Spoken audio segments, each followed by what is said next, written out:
2018 भर्ती से जुड़े अभ्यर्थियों ने सीएम अशोक गहलोत से मिलकर उनका आभार जताया। बेरोजगार संघ अध्यक्ष उपेंद्र यादव की अगुवाई में बड़ी तादाद में रीट अभ्यर्थी सीएम निवास पहुंचे। सीएम का धन्यवाद करने के साथ साथ कुछ मांगे भी रखी गई। मुख्यमंत्री ने मांगों पर विचार करने का आश्वासन दिया। बेरोजगार यहाँ मुख्यमंत्री निवास पहुंचे थे। मुख्यमंत्री जी का धन्यवाद ज्ञापित किया, क्योंकि सत्ता में आने के बाद पहली बार बेरोजगारों को ऐसा लगा कि वास्तव में कोई सरकार आएगी। पूर्ववर्ती सरकार में लाठीचार्ज, जेल में डालना, भटकना, लेकिन अब मंत्री भी मिल रहे हैं, मुख्यमंत्री मिल रहे हैं। हमने आज धन्यवाद ज्ञापित किया। 26,000 जो चयनित बेरोजगार थे, हमने आकर के आज गहलोत जी के लिए बहुत आभार दिया, व्यक्त किया है, क्योंकि जो 26,000 में से कुछ सीटें रिक्त रही हैं रीट की 8,000, उनमें वेटिंग और रीसफल निकलवाने के लिए हम प्रयास कर रहे हैं और साहब से निवेदन भी किया है और साहब ने हमें आश्वासन दिया है ई साहब को भेजने के लिए, जिससे सुप्रीम कोर्ट में जो रिट दायर की गई है वो खारिज किया जाए और हमारे लिए सुरक्षित सीटें जो 8,000 है उन पर नियुक्ति दी जाए। और हम निवेदन करते हैं सीएम साहब से, इसी निवेदन के लिए हम यहाँ आए थे कि जो भर्ती है अभी जो वापस सुप्रीम कोर्ट में चली गई है, तो सुप्रीम कोर्ट में सरकार की तरफ से वकील उतार करके अच्छे से पैरवी करके किसी भी प्रकार का इष्ट न्याय ऐसा निवेदन हमने किया है। सीएम अशोक गहलोत कल जयपुर वासियों को 2 बड़ी सौगातें देंगे। सीएम RUHS मेडिकल कॉलेज से संबद्ध प्रतापनगर में 500 बेड वाले अस्पताल का लोकार्पण तो करेंगे ही, साथ ही सीतापुरा स्थित महात्मा गांधी अस्पताल में Shriram cancer and super speciality centre का भी उद्घाटन करेंगे।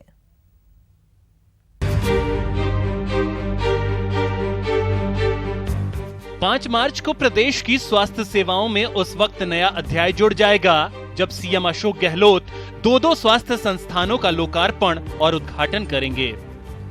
पहला कार्यक्रम सुबह 11:30 बजे होगा, जब सीएम सीतापुरा स्थित महात्मा गांधी अस्पताल में Shriram cancer and super speciality centre का उद्घाटन करेंगे, जबकि 12:30 बजे वो RUHS मेडिकल कॉलेज के 500 बेड वाले अस्पताल का लोकार्पण करेंगे। 14 लाख वर्ग फीट में फैले इस अस्पताल का निर्माण 111 करोड़ रुपए की लागत से किया गया है। इस अस्पताल का न सिर्फ जयपुर बल्कि आसपास के जिलों को भी लाभ मिलेगा, जिससे प्रदेश के सबसे बड़े सवाई मानसिंह अस्पताल पर भी मरीजों का दबाव कम होगा। RUHS मेडिकल कॉलेज से संबद्ध होने के कारण इस अस्पताल में उच्च गुणवत्ता वाली सेवाएं उपलब्ध होंगी।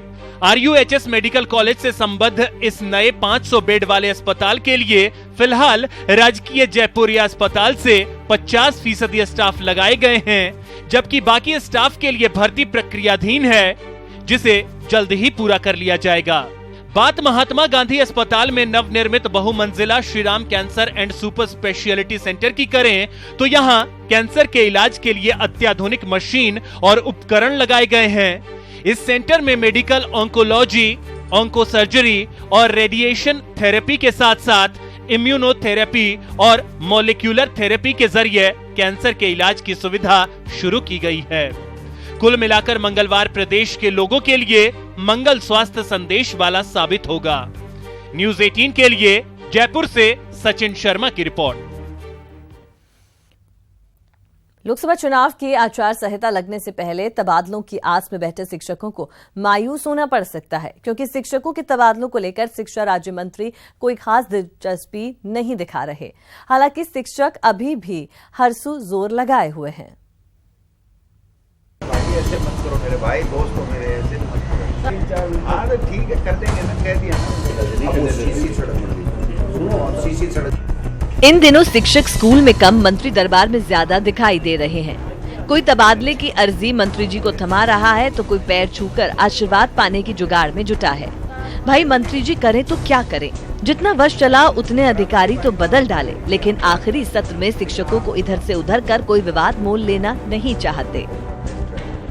देखिए, जो अधिकारी वर्ग के तबादले हैं वो हमने किए हैं आचार संहिता से पहले।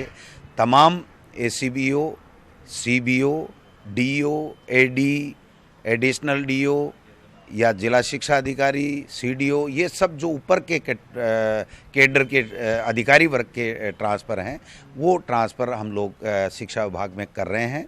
और उसके बाद में आने वाले समय में, चूँकि परीक्षाओं का समय है, इसलिए हम नहीं चाहते कि कोई भी अध्यापकों का, चाहे वो प्रिंसिपल हों, वरिष्ठ अध्यापक हों, चाहे वो कुछ भी हों, उनको ज़्यादा किसी तरीके से डिस्टर्ब किया जाए। एक तरफ बोर्ड की परीक्षाएं दस्तक दे रही है तो दूसरी ओर लोकसभा चुनाव की आहट सुनाई पड़ रही है। ऐसे में सरकार तबादलों के चक्कर में पड़ना नहीं चाहती। हालांकि मंत्री जी आश्वासन जरूर दे रहे हैं। खुशी की बात यह है कि फिलहाल शिक्षक संघ सरकार के साथ कंधे से कंधा मिलाकर खड़ा है। क्योंकि परीक्षाओं का समय है, इसलिए बहुत लिमिटेड ट्रांसफ़र हम लोग कर पाएंगे। बाकी अधिकारी वर्ग के सारे ट्रांसफ़र करेंगे और आने वाली मई जून की छुट्टियों में जो है वो उसको देख करके आगे शिक्षण व्यवस्था प्रभावित नहीं हो, इस पर का पूरा ख्याल रखा जाए। तो सामने बोर्ड की परीक्षाएं भी है, लोकसभा का चुनाव भी है, कई लाखों की संख्या में शिक्षक हमारे BLO बने हुए हैं, लाखों की संख्या में हमारे जो टीचर्स हैं वो चुनाव कराएंगे। ऐसे में सारी व्यवस्था बिगड़ जाती है। बहरहाल मंत्री गोविंद सिंह डोटासरा के सिविल लाइंस आवास पर इन दिनों खूब आमदोर रफ्त है। देखना है गुरुजी की हसरतें फाइलों में दबकर रह जाती हैं या फिर तबादला सूची में उनकी जगह बन पाती है। गहलोत सरकार के सत्ता संभालने के साथ ही टीचर्स भी तबादला कराने के लिए एड़ी चोटी का जोर लगा रहे हैं, मगर कामयाबी उन्हें ही मिली है जिनकी अप्रोच या तो प्रभावशाली मंत्री से है या फिर विधायक से। जाहिर है अब भी हजारों शिक्षक तबादले के लिए कतार में खड़े हैं, मगर उन्हें गर्मियों तक का इंतजार करना पड़ेगा। कैमरा पर्सन सोन शर्मा के साथ बाबूलाल धायल, न्यूज़ 18 जयपुर। और चलिए बात अगली खबर की करते हैं। बीजेपी सांसदों को सताने लगा है टिकट कटने का डर। अब सांसद टिकट पाने के लिए अपने समर्थकों की परेड करा रहे हैं। 1 दर्जन देवजी समर्थकों ने वसुंधरा राजे से मुलाकात की। टिकट कटने की संभावना के चलते देवजी के समर्थक राजे से मिले। पार्टी सूत्रों के अनुसार जालौर सिरोही से भाजपा अपना उम्मीदवार बदल सकती है। समर्थकों से पहले देवजी पटेल ने भी वसुंधरा राजे से मुलाकात की थी।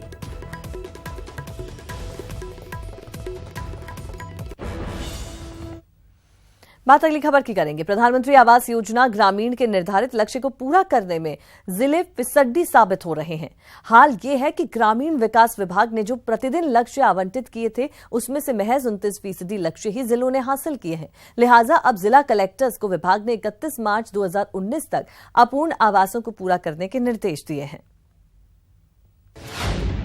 ऐसे कैसे सच होगा आवास का सपना?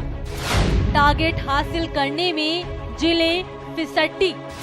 ग्रामीण इलाकों में टारगेट काफी पीछे। पीएम का सपना राजस्थान में फेल हो रहा है। जी हां, ये सपना सियासी नहीं, गरीबों के सिर पर एक आशियाने का है। लेकिन टारगेट को पूरा करने में मरुधरा के जिले काफी पीछे हैं।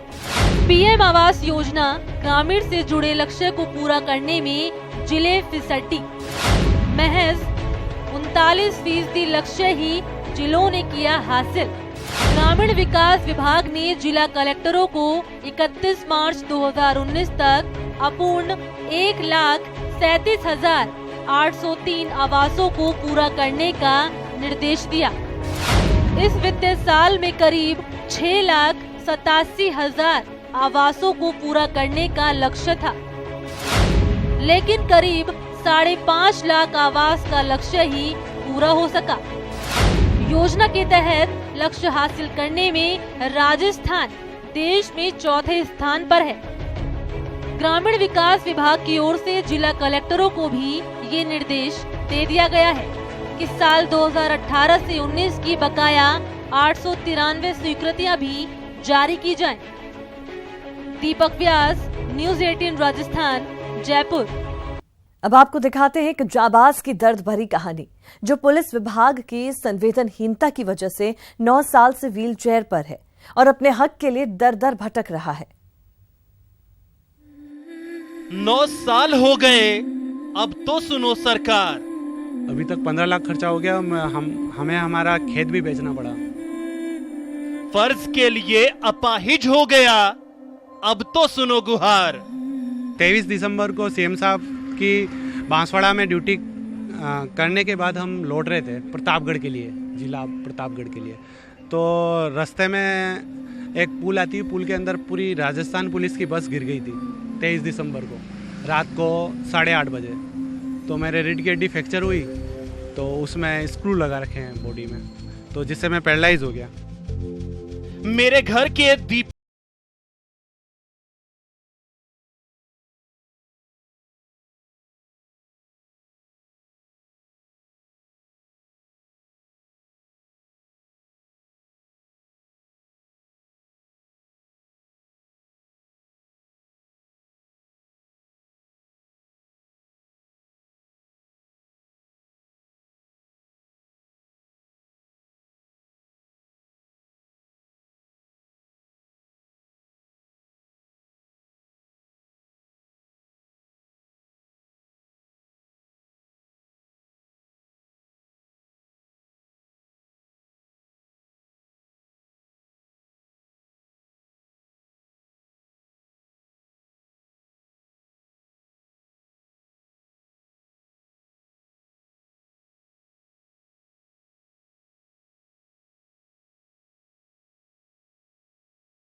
2 लाख रुपए तो मैंने फिजियोथेरेपी पे खर्चा कर दिया।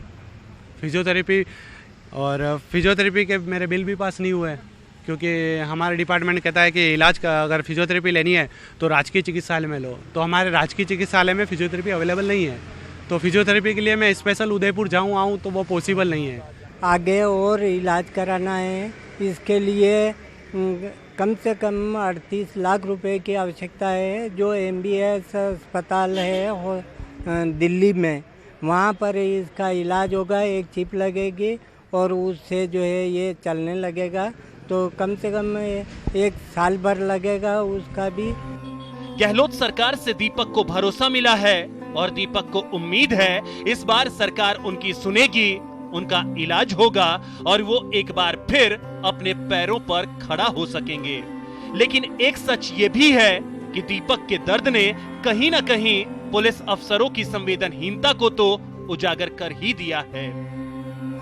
न्यूज़ 18 के लिए जयपुर से गोवर्धन चौधरी की रिपोर्ट। और चलिए अब बात मुर्तजा अली की, जो पेशे से साइंटिस्ट हैं, पुलवामा शहीदों के लिए जिसने 110 करोड़ की मदद की पेशकश की है और अब कोटा के कायाकल्प का भी बीड़ा उठाया है। ये रिपोर्ट देखिए। कोटा का असली कर्मवीर, मरुधरा का सबसे बड़ा भामाशाह, सेवा भाव जिसकी रग रग में है, अब कोटा का कायाकल्प करेगा मुर्तजा। 1-2 नहीं, पूरे 110 करोड़ शहीदों की मदद की पेशकश करने वाला मुर्तजा अली इन दिनों कोटा में सुर्खियां बने हुए हैं। पेशे से साइंटिस्ट मुर्तजा सिर्फ शहीदों के लिए ही नहीं, कोटा के कायाकल्प के लिए भी आगे आए हैं। आखिर मुर्तजा अली सुर्खियों में क्यों हैं, हम बताएंगे, लेकिन पहले आपको बताते हैं कि आखिर मुर्तजा अली हैं कौन। मुर्तजा अली ने राष्ट्रीय राहत कोष में 110 करोड़ रुपए देने की पेशकश की। शहीदों के लिए प्रधानमंत्री राष्ट्रीय राहत कोष में 110 करोड़ रुपए की सहायता राशि देने की पेशकश की। पीएमओ में मेल करके प्रधानमंत्री नरेंद्र मोदी से मिलने का समय मांगा। पीएमओ ने 2-3 दिन में मीटिंग फिक्स करने का जवाब भेजा है। अपनी टैक्स बिल आय से 110 करोड़ रुपए की सहायता राशि देंगे मुर्तजा। कोटा निवासी मुर्तजा अली मुंबई में साइंटिस्ट हैं। मुर्तजा ने फ्यूल बर्न रेडिएशन टेक्नोलॉजी का इजाद किया है।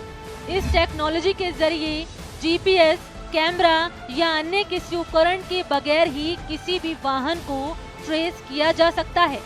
अब मुर्तजा अली ने कोटा में बेहतर चिकित्सा सुविधा उपलब्ध कराने का बीड़ा उठाया है। कोटा में 7 स्टार सुपर स्पेशलिटी हॉस्पिटल बनवाने का मुर्तजा का दावा। इसके लिए कोटा में करीब 50 बीघा जमीन भी मुर्तजा ने खरीद ली है। हॉस्पिटल के निर्माण में करीब 200 से 250 करोड़ रुपए का खर्च आएगा। नो प्रॉफिट नो लॉस के तर्ज पर होगा हॉस्पिटल का संचालन। हॉस्पिटल का सारा खर्च मुर्तजा खुद वहन करेंगे। देश भर के 151 बेरोजगार युवकों को मुफ्त ट्रक भी देंगे मुर्तजा। ये फ्यूल बर्न रेडिएशन टेक्नोलॉजी है। इसमें बिना जीपीएस के या जीपीआरएस के या कैमरे के हम सैटेलाइट के माध्यम से रोड पे चलने वाली हर गाड़ी को ट्रैक कर सकते हैं, उसकी गतिविधियों को ट्रैक कर सकते हैं। तो इससे सरकार को आर्थिक सहायता भी मिलेगी और सुरक्षा के क्षेत्र में भी हम काफ़ी बेहतर खड़े होंगे। और जिस तरह से मैंने आपको बताया कि ये टेक्नोलॉजी अगर एक्सेप्टेबल होती सरकार के द्वारा, तो फ्यूल रेडिएशन के माध्यम से हम उस गाड़ी के एक्सप्लोसिव का पता लगा लेते और समय रहते उस गाड़ी को रोक लिया जाता, तो इस तरह की घटनाएं नहीं होती। मुर्तजा अली के दावे में अगर दम है तो फिर ये कहना गलत नहीं होगा कि मुर्तजा आने वाले समय में कोटा के सबसे बड़े रहनुमा के तौर पर सामने आ सकते हैं। कोटा से न्यूज़ 18 के लिए शाकिर अली की रिपोर्ट। और चलिए अब बात करेंगे महाशिवरात्रि की। हर हर महादेव बोल बम जय महादेव के जयकारों से शिवालय गूंज उठे हैं। जी हां, प्रदेश भर में महाशिवरात्रि पूरी श्रद्धा और उत्साह के साथ मनाई जा रही है। स्क्रीन पर आप 6 तस्वीरें देख रहे हैं। यह है बीकानेर, अजमेर, डूंगरपुर, दौसा, कोटा और जोधपुर की। वैसे तो रोजाना यहाँ हजारों भक्त दर्शन के लिए आते हैं, लेकिन आज शिवरात्रि के दिन यहाँ दर्शन का अपना महत्व है। मान्यता है कि यहाँ दर्शन से भक्तों की सभी मुरादें पूरी होती हैं।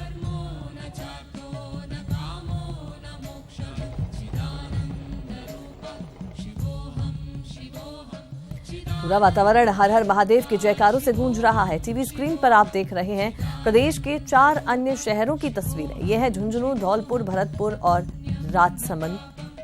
तो वडोदरा का हर कोना महादेव के जयकारों से गूंज रहा है।